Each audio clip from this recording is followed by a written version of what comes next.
The grips are used on your Workmate to hold workpieces on top of the jaws. The grip fits into the holes in the jaws. They can be rotated to hold odd-shaped pieces. Over time, the plastic grip can become brittle. The lock tabs might break off, or the shaft itself might shear. You can purchase additional grips for more clamping solutions, or maybe you have simply lost the ones that came with your Workmate. Installing a grip on your Workmate is simple to do, and I'm going to show you how. Hi, I'm Mark Socha.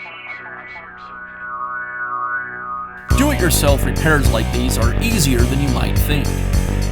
From lawn machines to cordless drills, kitchen mixers, Outdoor grills. our how-to videos walk you through each repair from start to finish.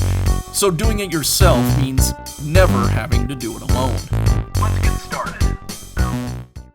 The grips can be placed in any of the holes on your Workmate. Place them in the best locations for your workpiece. Each grip has 2 locking tabs. I align the tabs with the hole in the Workmate and then just press the grip in place.